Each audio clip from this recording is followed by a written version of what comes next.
azagba atonu kuro pogogbe ekwe Jesu do akluzuji. Mr. Gudo! Mr. Gudo! Mr. Sifine! Mi Gudo! Wepo Sifine! Blon wedan mwendio! Mr. Izo! Wezo mi! Chite! Chite!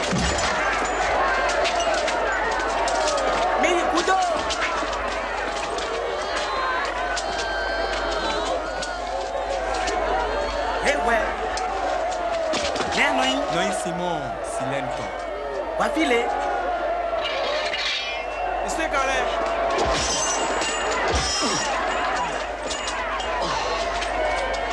Dida Cruzwa. Wedito.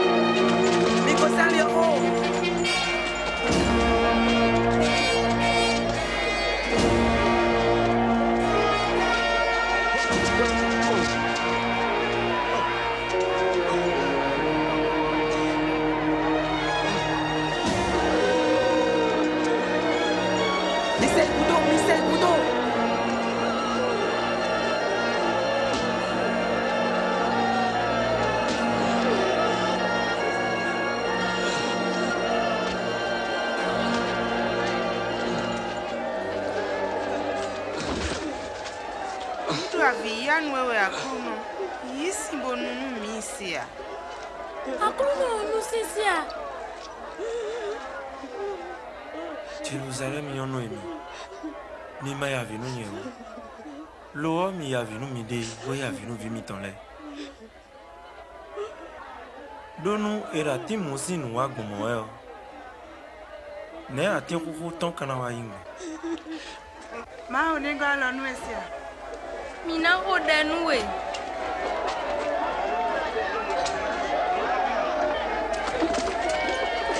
Tite Minito Ibosifine Midiafo Nia Nia Nibosi Nia Nia Nimuneto Nia Numi Wedidolo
多謝收一記，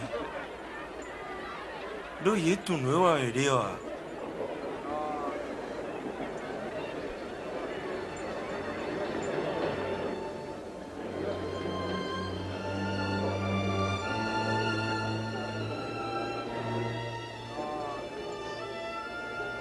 ！Ekwule menelega Kristo ma so je mi boni bo kwule dega.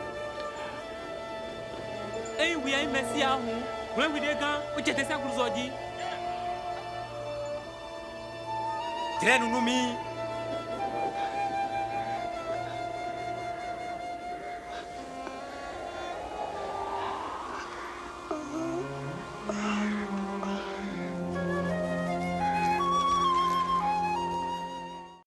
Nous t'avons Jésus, les bovis maouton, c'est ouvert à Clousoudi. Nous, non, Batola Tentiboy, nous comprenons Jésus à Clousoudi. Nous t'avons un limpon, abi ne un chido, ni ne me.